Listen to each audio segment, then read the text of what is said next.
మనసు శరీరము ఎవరికి అంకితం చేయాలి? దేవునికి అంకితం చేసినప్పుడే మనం దేవునికి లోబడతాం, లేకపోతే లోబడం. అందుకనే ప్రభు అంటున్నాడు, దేవుని చిత్తానికి లోబడి జీవించాలి. చదవండి, దేవుని వాక్యంలోనికి మనం వెళ్దాం. లూకా సువార్త 22వ అధ్యాయం 42వ వచనం, అక్కడి వరకు చదవండి. లూకా సువార్త 22వ అధ్యాయము 42వ వచనం. నాన్న 42వ వచనం.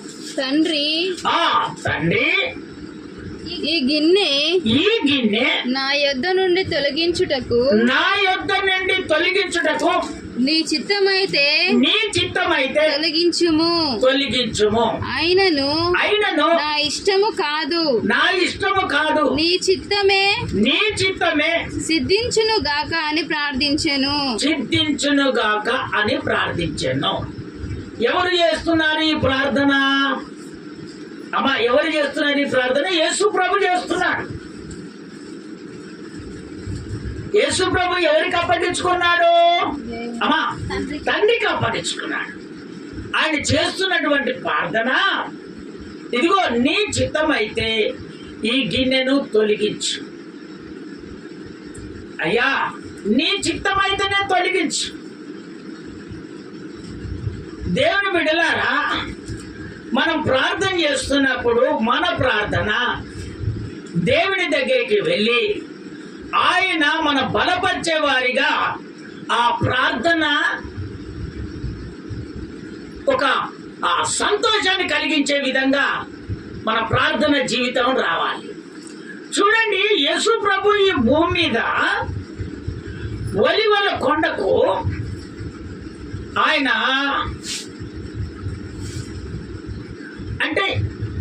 ఒలివల కొండకు ఆయన ఒక పద్ధతిని నిర్ణయించుకున్నాడు. ఎప్పుడు ఒక రోజు కేటాయించుకొని ఆయన ఒలివల కొండకు వెళ్ళి ఆయన ప్రార్థన చేయటం మొదలుపెట్టాడు. ఆ ప్రార్థనకు ఎవరెవరు పోయారు? తన శిష్యులను తీసుకొని వెళ్ళి ఆ శిష్యులకు చెప్తున్నాడు, ఏమని? మీరు శోధనలో పడకుండా ప్రార్థనలో గడపమని చెప్పి యేసు ప్రభు రాత్రి అంత దూరం వెళ్ళి వాళ్ళకు ముందుగా వెళ్ళి అక్కడికి వెళ్ళి ఆయన నిలుమొక్కల మీద ఉండి ఇదిగో తండ్రికి ప్రార్థన చేస్తున్నటువంటి మాట ఇది. ఆయన ఒక అనావాలు పెట్టుకున్నాడు. ఎప్పుడు ఒక రోజు దేవునికి ఖచ్చితంగా నేను ప్రార్థన చేసుకోవాలనేది ఒక అలవాటు చేసుకున్నాడు. ఎవరు? యేసు ప్రభు అలవాటు చేసుకున్నాడంటే దానికి కారణం ఏంటో తెలుసా? మనమందరం ఆ విధంగా ప్రార్థన చేసుకోవాలని ఆ మాదిరి దేవుడు ఈ భూమి మీద చూపించా. ఆయన అనావాలు పెట్టుకున్నాడు. ఆయన ఆ విధంగా పెట్టుకొని ఆయన ప్రార్థనలో గడుపుతున్నప్పుడు, అయ్యా నీ చిత్తమైతేనే ఈ గిన్నెను తొలగించమని ప్రార్థన చేస్తున్నాడు. అక్కడ గిన్నెకు సాదృశ్యం ఏంటంటే ఆయన ఇక రాబోయే వేదన, బాధ, మరణం గురించి దేవునికి ప్రార్థన చేసుకుంటున్నాడు. ఎవరు? యేసు ప్రభు. ఎందుకంటే రాబోయే వేదన, మరణము, బాధ ఇవన్నీ నీ చిత్తం అయితేనే తొలగించున్నాయన. నీ చిత్తం కాకపోతే ఇంకా కూడా నేను ఇవన్నీ అనుభవిస్తానని ఎవరు అంటున్నారు? దేవుడు అంటున్నాడు. ఒక్కసారి స్తోత్రాలు చెప్తారా గట్టిగా? అందుకనే దేవుడు బిడ్డలారా, దేవుడు మనము ప్రార్థన చేసినప్పుడు ఆ ప్రార్థనకు జవాబు వచ్చేటట్టుగా దేవునికి మనము అర్పణగా అర్పించుకోవాలి. ఎప్పుడైతే మనం ఆ విధంగా అర్పించుకుంటామో దేవుడు ఖచ్చితంగా ఆయన పరలోకముకెళ్ళి దిగి ఆయన ముఖ దర్శనం ద్వారా, స్వరము ద్వారా దేవుడు మనతో మాట్లాడతాడు. నీ ప్రార్థనకు ఖచ్చితంగా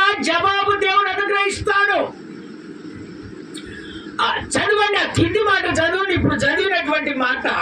అప్పుడు పరలోకము నుండి ఒక దూత, చూసావా, పరలోకము నుండి ఒక దూత ఆయనకు కనబడి ఆయనను బలపరిచెను. స్తోత్రం చెప్తారా ఒకసారి గట్టిగా? దేవుని బిడ్డలారా, మీరు ప్రార్థన చేస్తున్నప్పుడు ఆ ప్రార్థనకు దేవుడు ఈ రోజు చెప్తున్నాడు ఏందో తెలుసా? ఇదిగో మిమ్ములను నేను బలపరుస్తాను. స్తోత్రం చెప్తారా ఒకసారి గట్టిగా? కృంగిన జీవితాలను, బాధలో ఉన్న జీవితాలను వింటున్నావా? మీరు ఎన్ని ఇబ్బందుల చేత బాధపడుతున్నారో నా ప్రభు అంటున్నాడు, మరణం చేత కొంతమంది బాధపడవచ్చు. కృంగినాక ఇక నేను మరణం అయిపోతాను, నా జీవితం ఇంతే, నా బాధ తొలగిపోవాలి, ఎంతగానో వేదనలు ఉంటాయి, కుటుంబాలలో ఖచ్చితంగా ఉంటాయి. కానీ ప్రభు ఏమంటున్నాడంటే, ఇదిగో వాటి విషయములో మీరు బాధపడకండి. ఎందుకో తెలుసా? నేను మిమ్మలను బలపరుస్తాను. స్తోత్రం చెప్తారా ఒకసారి గట్టిగా? ఇంకొకసారి గట్టిగా చెప్తారా? దేవుడు చెప్తున్నటువంటి మాట, నేను మిమ్మలను బలపరుస్తాను. ఎవరు ప్రార్థన చేస్తే దిగి వచ్చింది? ఎవరు దిగి వచ్చారు ప్రార్థన చేస్తే? అమ్మా, ఎవరు దిగి వచ్చారు? దేవుని. అమ్మా, ఏం దిగి వచ్చింది? ఇప్పుడు ఏం చెప్పాను? దేవుని దూత పరలోకముకి వెళ్ళి దేవుడు పంపించాడు. ఇదిగో నా బిడ్డ కన్నీరు కార్చింది, ఇదిగో నాకు అర్పించుకుంది, ఇదిగో ఆమెలో ఉన్నటువంటి అనావాలను నువ్వు వెళ్ళు, నేను తీరుస్తాను. ఆమె ఏ కోరిక చేత ప్రార్థన చేసుకుంటుందో, ఏ బాధ చేత ప్రార్థన చేసుకుందో, ఎందుకు కృంగిపోతుంది, ఆమె సమస్య ఏందో నువ్వు వెళ్ళు. ఆ ప్రార్థన నా సన్నిధికి చేరింది, నువ్వు వెళ్ళి ఆమెను బలపరచు అని దేవుని దూతనే దేవుడు పంపించాడు. స్తోత్రం చెప్తారా ఒకసారి గట్టిగా? ఇంకొకసారి గట్టిగా చెప్తారా? అందుకనే దేవుని బిడ్డలారా, మీరు ప్రార్థన చేస్తున్నప్పుడు మీ మొర ఇక నుంచి నా ప్రభు వింటాడని చెప్తున్నాడు. ఇక నీ ప్రార్థనకు జవాబు ఖచ్చితంగా అనుగ్రహిస్తాను అంటున్నాడు. ఎందుకో నువ్వు సమర్పణ కలిగి జీవించినప్పుడు, ఎప్పుడు సమర్పణ కలిగి జీవించినప్పుడు, ఆ సమర్పణ ద్వారా ఎప్పుడైతే జీవిస్తావో ఖచ్చితంగా నా దేవుడు బలపరిచి నీకు కావలసినటువంటి ఆ మేలు ఏది కావాలని ఆశపడుతున్నావో అది ఖచ్చితంగా నా ప్రభు తీరుస్తాడు. స్తోత్రం చెప్తారా ఒకసారి గట్టిగా? ఇంకొకసారి గట్టిగా చెప్తారా? అందుకని దేవుని చిత్తానికి లోబడి జీవిస్తే ఖచ్చితంగా ఆయన మేలు ఖచ్చితంగా చేస్తాడు. యాకోబు పత్రిక 4వ అధ్యాయం 7వ వచనములో దేవుడు మాట్లాడుతున్నాడు. 4వ అధ్యాయం 7వ వచనం, యాకోబు పత్రిక 4వ అధ్యాయం 7వ వచనం నాన్న. అందుకనే దేవుని చిత్తం ఏమిటో తెలుసుకొని మనము దేవుని చిత్తాన్ని పక్కకు పెట్టుకోకూడదు, కాబట్టి లోబడాలి. కాబట్టి దేవునికి లోబడి ఉండుడి, అపవాదిని ఎదిరించుడి, అప్పుడు వాడు మీ యొద్ద నుండి పారిపోతాడు. అందుకనే అపవాది అనగా దయ్యము, సాతానుడు. దేవుడు చెప్తున్నాడు, నేను ఈరోజు నన్ను ఇదిగో సమర్పించుకున్నారు కనుక మీరు చేసినటువంటి ప్రార్థనకు నేను బలపరుస్తున్నాను. ఎందుకు బలపరుస్తున్నానంటే మీ ప్రార్థన, మీ వేదన, మీ బాధ ఇదిగో నేను విన్నాను. అందుకనే దేవుని దూతను పంపించాను, మిమ్మల్ని బలపరుస్తుంది. అందుకని ఈ లోబడే జీవితాన్ని మీరు జీవిస్తే ఇదిగో అపవాదిని మీరు ఎదిరించే వారిగా దేవుడు నిలబెడతాడని దేవుడు ఈ రోజు నీతో మాట్లాడుతున్నాడు. మళ్ళీ చదువు, ఆ మాట చదువు, మళ్ళీ చదువు నాన్న, మాట చదువు. కాబట్టి దేవునికి లోబడి ఉండుడి. ఇప్పుడు మొట్టమొదట ఎవరికి లోబడాలంట? దేవునికి లోబడాలి. అపవాదిని ఎదిరించుడి. అప్పుడు నీవు అపవాదిని ఎదిరించడానికి ఆయన శక్తి నీకు అనుగ్రహిస్తాడు, నేను బలపడతాడు. అప్పుడు వాడు మీ వెళ్ళిపోతాడు. వాడు అపవాది నీకు అనారోగ్యం పెట్టిడా, అపవాది నీతో పంజమాడుతున్నాడా, అపవాది నువ్వు ప్రార్థన చేస్తున్నప్పుడు వారు వేరే తిరిగా మాట్లాడుతున్నాడా, అపవాది నువ్వు వెళ్ళినప్పుడల్లా నీ వెనకంగా తిరిగి వస్తున్నాడా, అపవాది నేను ఏ విధంగా ఇబ్బంది పెడుతుండో నా ప్రభు అంటున్నాడు. మొట్టమొదటిగా నాకు మీరు లోబడండి, మీరు సమర్పించుకోండి, పూర్తిగా సమర్పించుకోండి, సమర్పించుకొని నాకు ప్రార్థన చేయండి, మిమ్మల్ని బలపరుస్తాను. ఇదిగో అపవాదిని ఎదిరించేటట్టుగా ఇదిగో మిమ్మల్ని చేయబోతున్నాను. స్తోత్రం చెప్తారా ఒకసారి గట్టిగా, ఇంకొకసారి గట్టిగా చెప్తారా? ధైర్యం కోల్పోవద్దు, ధైర్యంగా మీరు ఉండండి. అపవాదిని నేను ఎదిరిస్తానంటున్నాడు దేవుడు. ఎవరి ద్వారా ఎదిరిస్తున్నట్టున్నాడు? అమ్మా మీరే ఎదిరిస్తారు అపవాదిని అంటున్నాడు దేవుడు. అట్లా అంటున్నాడా? ఎవరంటున్నాడు? ఒక హల్లెలూయా చెప్తారా గట్టిగా? ఇంకొకసారి గట్టిగా చెప్తారా? అందుకనే దేవుని బిడ్డలారా, మనము ఖచ్చితంగా దేవుని చిత్తానికి మనము లోబడాలి. లోబడితే ఖచ్చితంగా అపవాదిని మనము ఎదిరిస్తాం. అపవాది మన దగ్గర ఆట ఆడడు, వాని ఏటికే దేవుడు తొలగించేస్తాడు. మళ్ళీ మన దగ్గరికి రాకుండా దేవుడే చేసేస్తాడు. రెండవదిగా పాపానికి కాదు దేవునికే మన జీవితము కట్టబడి ఉండాలి. పాపానికి కాదు, మనము పాపానికి కాదు దేవునికే మన జీవితాన్ని కట్టబడేటట్టుగా మనం ఉండాలి. మన జీవితాన్ని ఎవరికి పెట్టాలంటున్నాడు దేవుడు? అమ్మ ఎవరికి పెట్టాలంటున్నాడు? మన జీవితాన్ని దేవునికే పెట్టుకోవాలంట, పాపానికి కాదట. పాపము నిన్ను బలహీనత పరుస్తుంది. దేవుడు నిన్ను ఆ పాపము నుంచి జయాన్ని పొందుకునేటట్టుగా చేస్తాడు.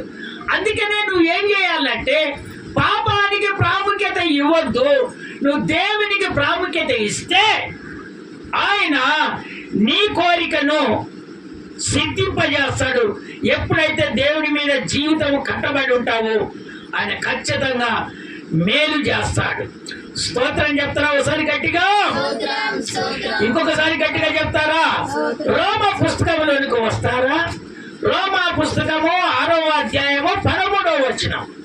6వ అధ్యాయము 13వ వచనం. రోమా పుస్తకం 6వ అధ్యాయం 13వ వచనం. మరియు వినండి, మరియు మీ అవయములను చూచారు. మీ అవయములు అనగా ఏంటిది? శరీరములో ఉన్న ప్రతి ఒక్క పార్ట్, శరీరములో ఉన్న ప్రతి ఒక్క పాటు దుర్నీతి సాధనములుగా, ఎట్లా దుర్నీతి సాధనములుగా పాపమునకు అప్పగింపకుడి. అయితే మృతులలో నుండి సజీవులమనుకొని మిమ్మును మీరే దేవునికి అప్పగించుకొనుడి. స్తోత్రం చెప్తారా ఒకసారి గట్టిగా? ఇంకొకసారి గట్టిగా చెప్తారా? మృతులలో నుండి నా దేవుడు నన్ను లేపుతాడు, నాకు చావు లేదు అని ఎప్పుడైతే నువ్వు విశ్వసించి ఆయనకు ఇదిగో అర్పణగా అర్పించుకుంటావో దేవుడు ఖచ్చితంగా నీకు మేలు చేయకుండా నా దేవుడు మానడు. స్తోత్రం చెప్తారా ఒకసారి గట్టిగా? ఇంకొకసారి గట్టిగా చెప్తారా? అందుకనే నా ప్రభు అంటున్నాడు అక్కడ, దుర్నీతి అంటే నీతి వేరు, దుర్నీతి వేరు. ఈ దుర్నీతి కలిగినటువంటి వాళ్ళు ఏం చేస్తారంటే పాపములో పడిపోతారు. నీతిగా ఉన్నటువంటి వాళ్ళు ఏం చేస్తారంటే దేవునిలో ఉన్నటువంటి అవయవాలు ఉన్నాయే, ఈ అవయవాలన్నీ దేవునికే అంకితం ఇచ్చి దేవునితోటే ఉంటాడు. ఈ అవయవాలలో నుంచి ఏది కూడా దేవునికి వ్యతిరేకమైనటువంటి ఉండవు. స్తోత్రం చెప్తారా ఒకసారి గట్టిగా? ఇంకొకసారి గట్టిగా చెప్తావా? ఎక్కడంటే ఇప్పుడు దుర్నీతి కలిగినటువంటి వారు దేవునికి వ్యతిరేకంగా చేస్తారు. అందుకని నా ప్రభు ఈ దుర్నీతి తీసివేసి నీతి కలిగి, ఇదిగో నీవు ఎప్పుడైతే నాకు సమర్పించుకొని ప్రార్థన చేస్తావో నీ మరణము నుండి నేను లేపుతాను, నీ అనారోగ్యం నుండి నేను విడిపిస్తాను, నీ సమస్య ఏదైనా కూడా నేను తీరుస్తాను. కానీ నువ్వు దుర్నీతి కలిగి నువ్వు ఉండకూడదు. ఆ అవయవాలతో ఇదిగో నువ్వు యుద్ధం చేస్తానికి, దుర్నీతి కలిగి చేస్తానికి నీవు మాత్రం మాత్రం ఒప్పుకోకూడదని దేవుడు చెప్తున్నాడు. స్తోత్రం చెప్తారా ఒకసారి గట్టిగా? ఇంకొకసారి గట్టిగా చెప్తావా? మీ అవయవాలను ఎప్పుడైనా సరే నీతి సాధనగా ఎప్పుడైతే వాడుకుంటారో ఖచ్చితంగా నా దేవుడు నీకు ఖచ్చితంగా మేలు చేస్తాడు. స్తోత్రం చెప్తారా ఒకసారి గట్టిగా? యోహాను సువార్తలోనికి వచ్చేస్తారా?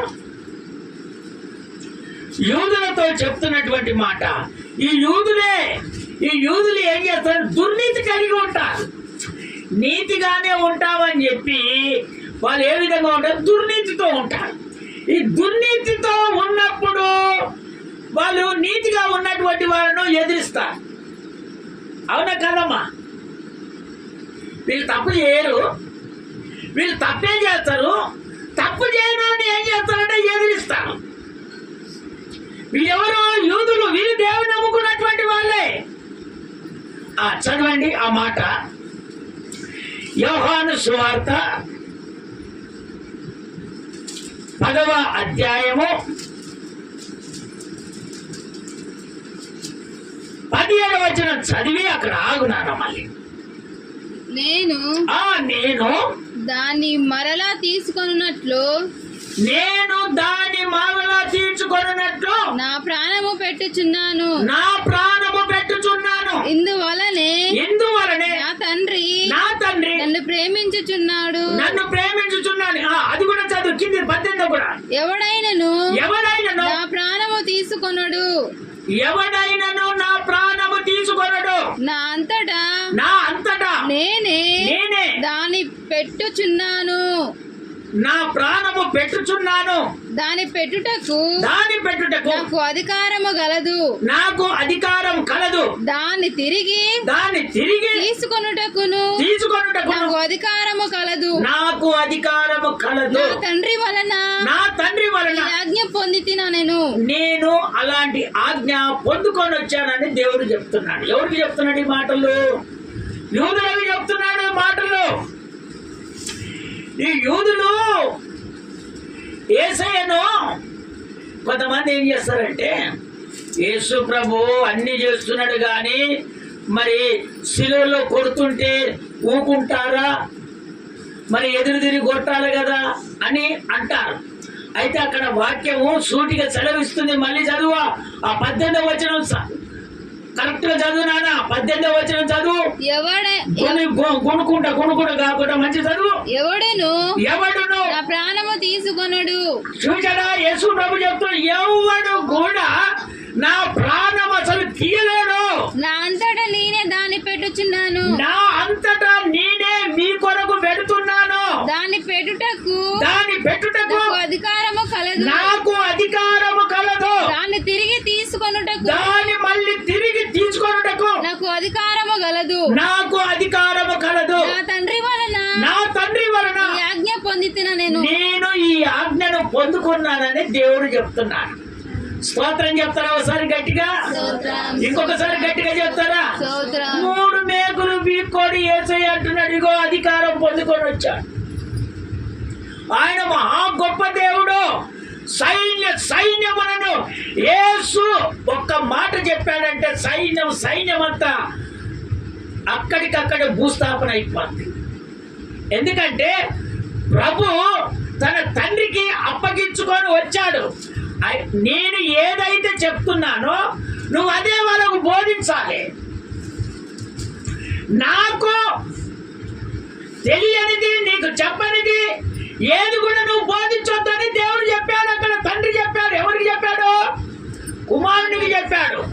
ఆ కుమారుడు అందుకనే తన ప్రాణాన్ని మన కొరానికి పెట్టాడు. ఎవరి కొరకు పెట్టాడు? మన కొరానికి పెట్టాడు. వాళ్ళు యూదులు ఏం చేస్తున్నారంటే తిరస్కరిస్తున్నారు. అక్కడ యూదులు తిరస్కరిస్తుంటే వాళ్ళు చెప్తున్నాడు, ఇదిగో నేను ప్రాణము పెట్టగలను, మళ్ళీ ప్రాణాన్ని దక్కించుకోగలను, మరణం అయితాను, మరణం నుంచి తిరిగి లేస్తాను, ఆ అధికారము ఆల్రెడీ నా తండ్రి దగ్గర పొందుకొని వచ్చానని చెప్తున్నాడు. అక్కడ స్తోత్రం చెప్తారా ఒకసారి గట్టిగా? ఇంకొకసారి గట్టిగా చెప్తారా? అందుకనే దేవుని బిడ్డలారా, నువ్వు పూర్తిగా దేవునికి సమర్పించుకుంటే నీకు అనారోగ్యం ఎందుకు వస్తుంది? రాదు. యేసయ్య మాదిరిగా ప్రార్థన చేస్తే దేవుని దూత వచ్చి బలపరిచిందా బలపరచలేదా? యేసయ్యను బలపరిచిందా బలపరచలేదా? మరి అదే ప్రార్థన నువ్వు చేస్తే మరి నీ దగ్గరికి ఆ దేవుని దూతను ఎందుకు దేవుడు పంపాడు? పంపిస్తాడమ్మా, ఖచ్చితంగా పంపిస్తాడు. ఈ రోజు నుంచి నా ప్రభు మీకేం చెప్తున్నాడు తెలుసా? మీరు ప్రార్థన చేసినప్పుడు దేవుని దూత మీ కొరానికి పంపించి నేను బలపరుస్తానని దేవుడు చెప్తున్నాడు. స్తోత్రం చెప్తారా ఒకసారి గట్టిగా? ఇంకొకసారి గట్టిగా చెప్తారా? అపవాదిని ఎదిరించడానికి అలాంటి శక్తి మీకు అనుగ్రహిస్తానంటున్నాను. నేను కాదు అపవాదిని ఎదిరించేది మీరే. మీ ద్వారానే అపవాది పారిపోయేటట్టుగా చేస్తానంటున్నాడు దేవుడు. స్తోత్రం చెప్తారా ఒకసారి గట్టిగా? చదవండి దేవుని ఫిలిప్పీలకు రాసిన పత్రిక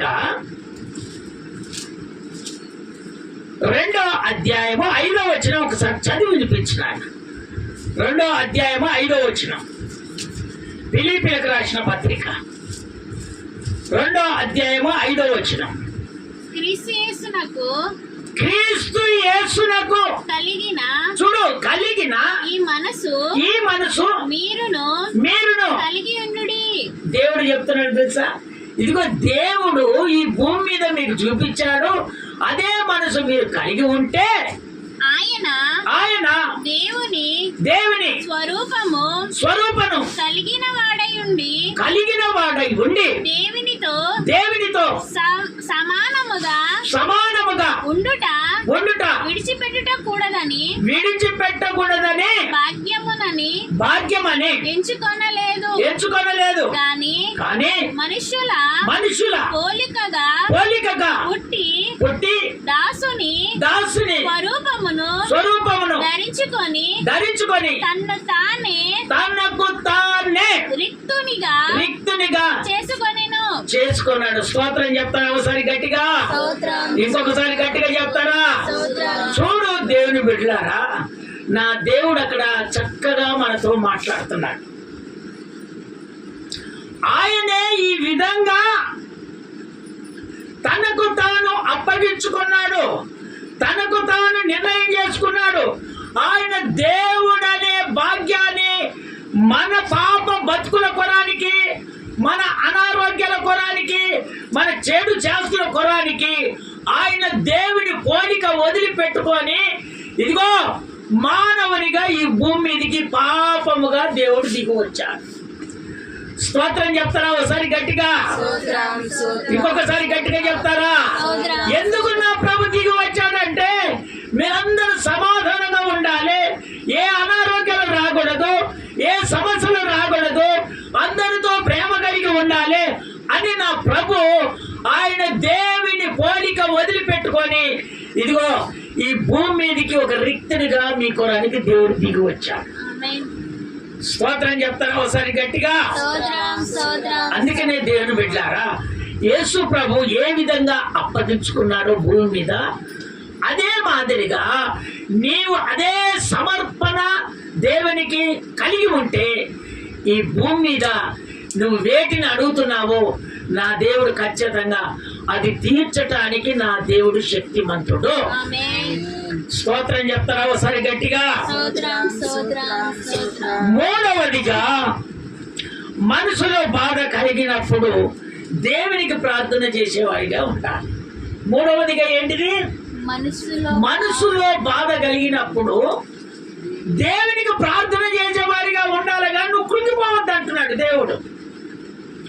ఓ బాధ నీకు వస్తుంది, ఇంట్లో ఒక బాధ వస్తుంది, వెళ్ళక బాధ వస్తుంది అనుకో, అనారోగ్యం వచ్చి బాధ వస్తుంది అనుకో, చుట్టుపక్కల ద్వారా బాధ వస్తుంది అనుకో, అందరు నిన్ను హేళన చేస్తారనుకో, ఒక పని నిమిత్తమై వెళ్తే ఆ పనిని కాకుండా చేస్తారనుకో, అప్పుడు బాధనే వచ్చేస్తుంది. సాతానుడు నిన్ను వెంబడిస్తాడు, అనారోగ్యం పోదు, అందరూ ఒకటై నిన్ను ఎంతో బాధ పెడతారు. ఈ విధంగా బాధ కలిగినప్పుడు నువ్వేం చేయాలంట? ప్రార్థన చేయాలంటే దేవుడు చెప్తున్నాడు. నా దేవుడు కూడా వాడిక చొప్పున ఏ విధంగా వెళ్ళి ప్రార్థన చేసుకుని వస్తున్నాడో అదే ప్రకారంగా నువ్వు ఇంటి దగ్గర ఆ పద్ధతిని పాటించి రోజుకు 1 గంట చేసుకుంటావా, 2 గంటలు చేసుకుంటావా ఆ ప్రార్థన, ఆ వాడుకను నువ్వు ఎప్పుడైతే నీ హృదయములో ఒక ప్రేరేపణ కలిగించుకుంటావో, ఆ విధంగా సమర్పించుకుంటావో, నా దేవుడు చేస్తానన్నటువంటి కార్యాన్ని చేయక మానడు. స్తోత్రం చెప్తారా ఒకసారి గట్టిగా? ఇంకొకసారి గట్టిగా చెప్తారా? అందుకనే కొంతమందికి ఎన్నో రకమైనటువంటి బాధలు ఉంటాయి. భర్త ఇచ్చేయచ్చు, భర్త కొట్టొచ్చు, పిల్లలు ఇబ్బందులు పెట్టొచ్చు, అనేకమైనటువంటి బాధలు ఉంటాయి. పిల్లలు లేని బాధలు ఉంటాయి, అనేకమైనటువంటి బాధలు ఉంటాయి. ఆ బాధలను నువ్వేం చేయాలో తెలుసా? వాళ్ళకి చెప్తే ఏది రాదు. కానీ నువ్వేం చేయాలంటే నువ్వు మోకాలు కొని ఇదిగో ఈ ప్రకారంగా నువ్వు ప్రార్థన చేస్తే దేవుడు ఖచ్చితంగా నీకు మేలు చేస్తాడని నా ప్రభు ఈరోజు సూటిగా నీతో మాట్లాడుతున్నాడు. స్తోత్రం చెప్తారా ఒకసారి గట్టిగా? ఇంకొకసారి గట్టిగా చెప్తారా? అందుకనే ఒక తల్లి గర్భఫలం గురించి బాధలో ఉంది. దేని గురించి బాధలో ఉంది? గర్భఫలం గురించి బాధలో ఉంది. అందరూ హెచ్చడి చేస్తా ఉన్నారు. ఆ హెచ్చడి చేస్తా ఉంటే ఏదో తూడ్చుకొని వెళ్ళిపోతామని తీరా ఒకసారి అందరూ బాగా హెచ్చడి చేసేసరికి ఆమెలో ఒక బాధ కలిగింది. ఈ భర్త నన్ను చూసుకుంటున్నాడు బాగానే, ప్రేమతో చూసుకుంటున్నాడు బాగానే, కానీ నాకు పిల్లలు లేకపోతే ఎంతమంది అవమాన పాలు చేస్తున్నారు అనేది ఒక బాధ ఆమె కలిగింది. ఈమెకు కలిగి ఈమె ఎక్కడికి వెళ్ళిందో తెలుసా? వీళ్ళందరూ బయట కూర్చుంటే ఈమె దేవుని మందిరానికి వెళ్ళి తెల్లవార్లు దేవునితో కుమిలిపోతుంది. ఆ బాధ అంతా ఎవరు చెప్పుకుంటుంది? దేవుని చెప్పుకుంటుందామా? నా బాధ ఇది ప్రభువా, నా సమస్య ఇది ప్రభువా, ఒక్క కుమారుడు నాకు అనుగ్రహిస్తే అతని తలలో మంగళ కత్తి ఏనయ్యా, మళ్ళీ ఆ కుమారుని నీకే అంకితం చేస్తాను, నీకే సమర్పిస్తాను. నాకు మాత్రము మగ కుమారుని కావాలని ఆమె బలిపీఠం ఎదుట కూర్చొని కన్నీరు గార్చి ప్రార్థన చేస్తున్నారు. అందుకనే దేవుని బిడ్డలారా, మన సమస్య ఏ సమస్య అయినా కానీ దేవుని దగ్గర నువ్వు ఆశించినటువంటిది ఖచ్చితంగా నువ్వు సమర్పించుకొని కన్నీరు కాల్చి నువ్వు ప్రార్థన చేసిన ఎడల నా ప్రభు చెప్తున్నాడు, ఖచ్చితంగా మేలు చేయడానికి ఆయన సిద్ధమై ఉన్నాడు. ఆయన అన్యాయస్తున్న దేవుడు కాదు, ఆయన మనందరికీ మేలు చేసే దేవుడు. కనుక నీ సమస్య ఏది ఉన్నా కూడా ప్రార్థనలో నువ్వు పట్టుదల కలిగి నువ్వు ప్రార్థన చేసుకుంటే ఆ ప్రార్థనకు విని వెంటనే దేవుడు జవాబు అనుగ్రహిస్తాడు. స్తోత్రం చెప్తారా ఒకసారి గట్టిగా? ఆమె వెళ్ళింది, కుమిలి కుమిలి ప్రార్థన చేస్తుంది. ఇదిగో ఆ తెల్లవారు కుమిలి కుమిలి ప్రార్థన చేసుకొని ఆ దైవజనుడు ఆమె మీద చేతులుంచి, అమ్మా నువ్వు అనుకున్నది ఖచ్చితంగా జరుగుతుందమ్మా, మళ్ళీ తిరిగి వచ్చేసరికి నువ్వు ఖచ్చితంగా కుమార్ని కంటావమ్మా అని ఆయన దీవించాడు. స్తోత్రం చెప్తారా ఒకసారి గట్టిగా? ఎవరు దీవించాడు? దైవజనుడు దీవించాడు. అందుకని దేవుని బిడ్డలారా, దైవజనుడి ద్వారా, మీ కాపిరైనటువంటి దైవజనుడి ద్వారా మీరు మేలు పొందుకోవాలంటే ఖచ్చితంగా ఆయన ఏ విధంగా చెప్తాడో దేవుని మాటల్లో అదే ప్రకారంగా నువ్వు విని ఆ ప్రకారంగా నడుచుకుంటే ఖచ్చితంగా నీకు మేలు చేయక దేవుడు మాననే మానడు. స్తోత్రం చెప్తారా ఒకసారి గట్టిగా, ఇంకొకసారి గట్టిగా చెప్పు. ఇవి ఎప్పుడైతే కన్నీరు గార్చి దేవునికి ఆ బాధ అంతా అప్పగించి ప్రార్థన చేసుకొని దేవునితో కుమిలిపోయిందో వెంటనే నా దేవుడు ఆ దైవజనుడిని దర్శించా. ఓ దైవజనుడా, ఆమెను బలపరచు, ఆమె వేదనతో ఉంది, బాధతో ఉంది, ఆమె సమస్య ఏందో అది నేను విన్నాను, నువ్వు వెళ్ళి ఇదిగో చేతి పెట్టి అమ్మా ఇక నీకు కలుగుతుంది అని ఒకటే ఆశీర్వదించు అని చెప్పాడు. అంతే. ఎవరు చెప్పారు? దేవుడు చెప్పాడు. వెంటనే వెళ్ళిండు, ఆయన ఆమెను ఆశీర్వదించి పంపించేశాడు. స్తోత్రం చెప్తారా ఒకసారి గట్టిగా? చదవండి, ఆ మాటలోనికి మనం వెళ్తాము. 1 సామెయేలు పుస్తకము 1వ అధ్యాయం 10వ వచనం చదువుతారా నన్ను ఒకసారి. 1 సామెయేలు పుస్తకము 10వ వచనం. 1 సామెయేలు పుస్తకం 10వ వచనం. 1వ అధ్యాయం 10వ వచనం.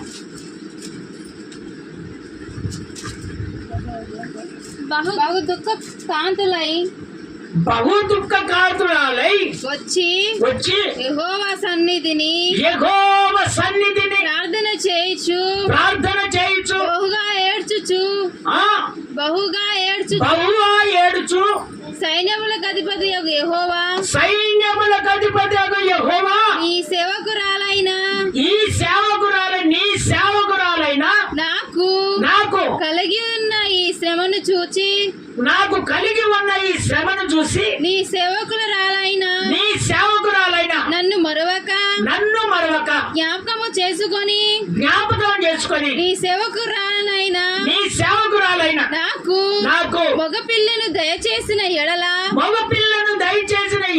వాని తల మీదికి కౌరవ కత్తి ఎన్నటికి రానియక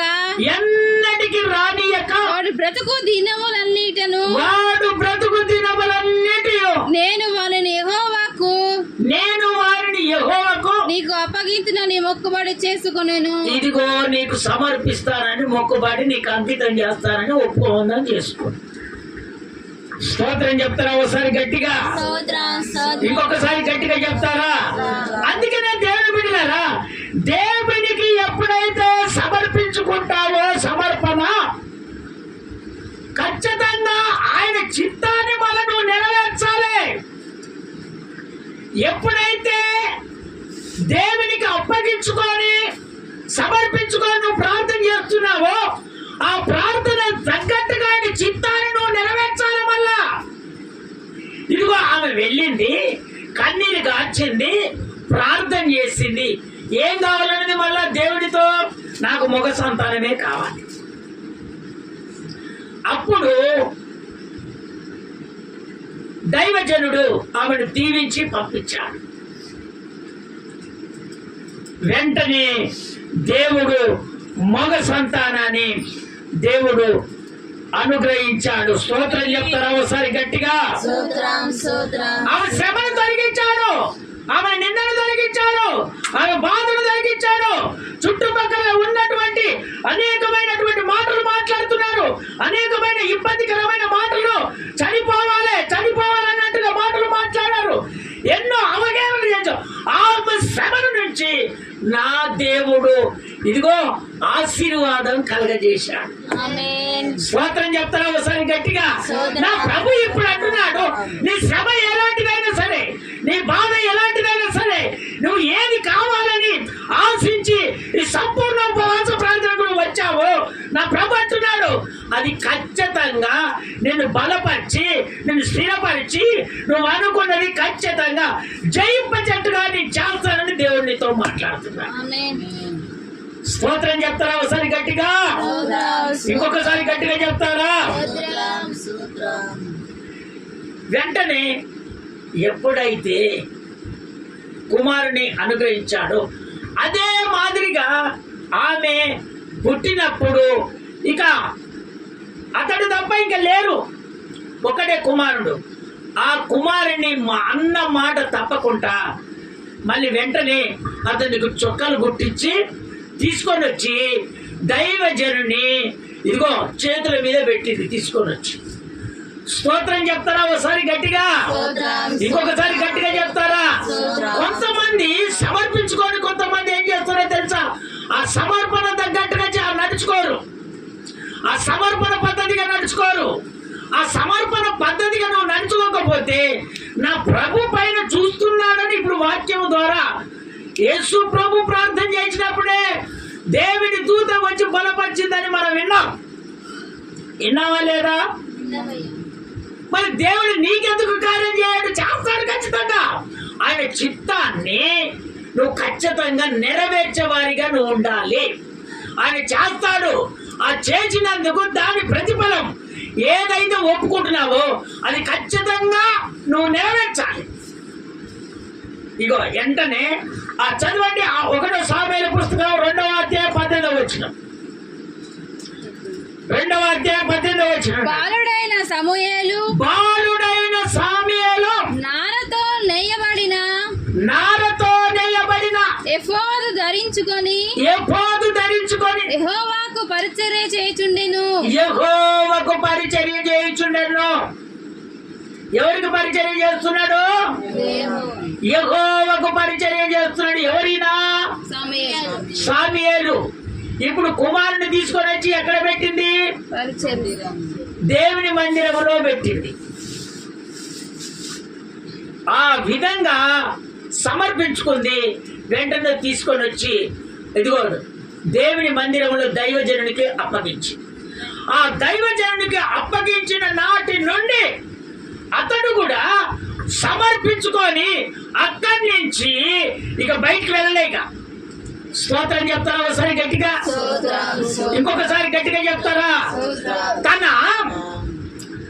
తన ఆత్మను, మనసును, శరీరాన్ని ఎవరికి అప్పగించుకున్నాడు? ఈయన దేవునికి అప్పగించుకున్నాడు. ఆయనలో ఉన్న కోరికలు ఇంకా ఏంటి లేవు. ఆయన దేవునికి ప్రతిష్ఠుడైపోయాడు. ఈ బాబు ఆ మందిరంలో కలిగి బయటికి వెళ్ళట్లేదు. కొంతమంది ఏం చేస్తారంటే దేవునికి సమర్పించుకుంటామని చెప్తారు, తర్వాత ఏం చేస్తారంటే వాళ్ళకు తోచినట్టుగా వాళ్ళు చేసుకుంటూ వెళ్ళిపోతారు. అంటే దేవుని బిడ్డలారా, నా ప్రభు ఖచ్చితంగా చూస్తాడు. అలాంటి ఏమైనా ఉంటే మన హృదయంలో నుంచి దుర్నీతిని మనం ఎప్పుడైతే తీసేసుకుంటామో, నీతి కలిగి జీవిస్తామో, నా దేవుడు నీ కార్యాన్ని ఖచ్చితంగా చేస్తాడు. స్తోత్రం చెప్తారా ఒకసారి గట్టిగా, ఇంకొకసారి గట్టిగా చెప్తారా? అదే మాదిరిగా దేవుడు దేవుని మందిరములో అతనిని దేవుడు ఒక ప్రవక్తగా దేవుడు సిద్ధపరిచాడు. ఎవరిని? ఈ సామ్యాలను తీసుకొని వచ్చి ఇదిగో ఒక ప్రవక్తగా దేవుడు నిలబెట్టాడు. ఆ చదవండి, ఆయన ఎంతమంది ఆమెకు హెచ్చడి చేశారో. స్తోత్రం చెప్తారా ఒకసారి గట్టిగా? ఎంతమంది తల్లిని హెచ్చడి చేశారో అన్నను, అంత మందిలో అతనిని ఒక ప్రవక్తగా దేవుడు స్థిరపరిచాడు. ఎంతమంది ఆమెను బాధ పెట్టారో, శ్రమ పెట్టారో, పలు చోట్ల ఎంత ఇబ్బంది పెట్టారో, వాళ్ళ మధ్యలోనే ఆ సామ్యేలును ఆ ప్రజలకందరికీ ఒక ప్రవక్తగా, ఒక న్యాయాధిపతిగా దేవుడు చేశాడు. చదవండి, ఆ మాట చదవండి నాన్న. 1వ సామ్యేలు పుస్తకము 3వ అధ్యాయము 19వ వచనం. 3వ అధ్యాయం 19వ వచనం. సమూయేలు పెద్దవాడు కాగా యెహోవా అతనికి తోడై ఉన్నందున అతని మాటలలో ఏది తప్పిపోలేదు. 20. కాబట్టి సమూయేలు యెహోవాకు ప్రవక్తగా స్థిరపడనని దాను మొదలుకొని బెహెర్షా వరకు ఇశ్రాయేలులందరూ తెలుసుకొనిరి. స్తోత్రం చెప్తారా ఒకసారి గట్టిగా, ఇంకొకసారి గట్టిగా చెప్తారా? దేవుని బిడ్డలారా, ఈ మాట విశ్వసించి నిరీక్షణ కలిగి నువ్వు ఎదురు చూస్తే దేవుడు ఆ విధంగా తల ఎత్తుకునేటట్టుగా నా దేవుడు చేస్తాడంతే. నేను ఎంత ఇబ్బంది పెడుతున్నారో, ఎంత బాధ పెడుతున్నారో, నా ప్రభు వాళ్ళ అందరి మధ్యలోనే నా ప్రభు నువ్వు సంపూర్ణంగా అప్పగించుకుంటే నా దేవుడు ఆ సమర్పణ బట్టి నిన్ను అనేకుల మధ్యలో ఇదిగో నిలబెట్టి వాళ్ళు నీకు సాగిల పడేటట్టుగా నా దేవుడు ఖచ్చితంగా చేస్తాడు.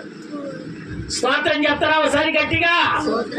గాను మొదలుకొని బేర్చ వరకు ఇజ్రాయేల్ ప్రజలందరట ఎంతమంది హెచ్చడి చేశారో అందరికీ ఒక ప్రవక్తగా, న్యాయాధిపతిగా దేవుడు చేశాడు. స్తోత్రం చెప్తారా ఒకసారి గట్టిగా? ఇంకొకసారి గట్టిగా చెప్తారా? అందుకనే దేవుని బిడ్డలారా, మన దేవుడు ఖచ్చితంగా ఆయన మాట ఇచ్చి మాట మార్చుకునే దేవుడు కాదు. నువ్వు ఎప్పుడైతే సంపూర్ణ భక్తి కలిగి నువ్వు చేస్తావో, ఆయనకు అప్పగించుకొని ఖచ్చితంగా నా దేవుడు నీకు చెయ్యక, ఏ మేలు చేయక నా దేవుడు మారడు. స్తోత్రం చెప్తారా ఒకసారి గట్టిగా? చివరి మాట ఏప్రిల్కి రాసిన పత్రిక 4వ అధ్యాయం 15వ వచనం. చివరి మాట 4వ అధ్యాయం 15వ వచనం, ఏప్రిల్కి రాసిన పత్రిక.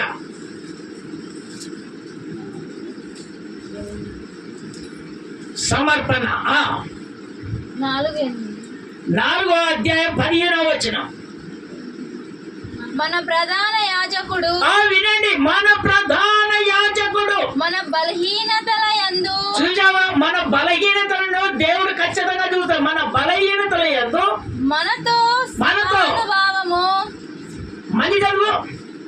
మన ప్రధాన యాజకుడు, మన ప్రధాన యాజకుడైనటువంటి యేసయ్య మన బలహీనతల యందు, తమ బలహీనతల యందు మనతో సహభానుడవు, మనతో సమభావుడవును, లేనివాడు కాడు గాని సమస్త విషయములలోను మన వలనే శోధింపబడినను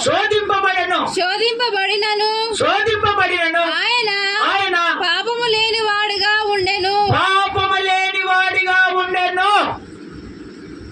అంతేనా? కూర్చో. ఎంతో మంది యేసు ప్రభును శోధించారు. స్తోత్రం చెప్తారా ఒకసారి గట్టిగా? ఇంకొకసారి గట్టిగా చెప్తారా? ఎంత మంది శోధించినా కూడా నా ప్రభు పాపానికి దూరంగా ఉన్నాడు. ఎన్ని శ్రమలైనా అనుభవించాడు. ఎంతమంది శోధించినా దేవుని కొరకు నిలబడ్డాడు. ఆ సమర్పణ దేవుని ఇచ్చినటువంటి ఆ భాగ్యాన్ని తండ్రి ఏ విధంగా చెప్పి పంపించాడో అదే ప్రకారంగా ఆ సమర్పణ కలిగి ఉన్నాడు. కానీ పాపానికి మాత్రం చోటివ్వలేదు. స్తోత్రం చెప్తారా ఒకసారి గట్టిగా? పాపానికి దేవుడు చోటివ్వలేదు. ఈ ప్రపంచాలలో ఎంతో మంది దేవుళ్ళు దేవతలు ఉన్నారు, కానీ నా యేసు ప్రభు మాత్రము పాపము లేని వాడిగా బైబిల్లో రాసిపెట్టాడు. స్తోత్రం చెప్తారా ఒకసారి గట్టిగా? ఇంకొకసారి గట్టిగా చెప్తారా? అందుకనే ఇదిగో పాపము చేసినటువంటి వాడు దేవుడు కాడు. నా యేసయ్య పాపము లేనివాడు గనుక ఆయనే దేవుడయ్యి ఈ ప్రపంచాలలో నిలబడ్డాడు. స్తోత్రం చెప్తారా ఒకసారి గట్టిగా? ఇంకొకసారి గట్టిగా చెప్తారా? పెళ్లి చేసుకుంటే దేవుడు ఎట్టయితాడు? కాదు కదమ్మా. పెళ్లి చేసుకుంటే దేవుడు కాదు. ఆయన పెళ్లి చేసుకోలేదు, పాపం ఎరగనటువంటి వాడు. కాబట్టి మనము చేతులెత్తి దండం పెట్టాలి, ఆయన పాదాలను పట్టుకోవాలి. ఆయనే దేవుడై ఉన్నాడు. స్తోత్రం చెప్తారా ఒకసారి గట్టిగా? నీవు ఆయనకు సమర్పించుకోవాలి.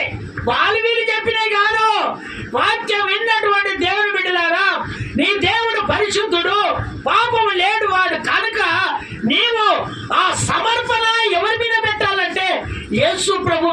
సమర్పించాలి. ఆయన ఎప్పుడైతే ఆ సమర్పణ యేసు ప్రభు మీద పెడతావో ఆయన నిన్ను బలపరుస్తాడు, నీ కార్యాలు చేయటం ఆయన మొదలు పెడతాడు. స్తోత్రం చెప్తారా ఒకసారి గట్టిగా? స్తోత్రం స్తోత్రం. అందరూ నీళ్ళు మొక్కల మీద ఉండి ఒక తీర్మానంలోకి వచ్చేద్దాం. అందరూ నీళ్ళు మొక్కలకు వచ్చేద్దాం. అందరూ నీళ్ళు మొక్కల మీదకి వచ్చేద్దాం. ఎస్, సమర్పణ అంటే సమర్పణ అంటే దేవుడు మనతో మాట్లాడినటువంటి మాట. సమర్పించు.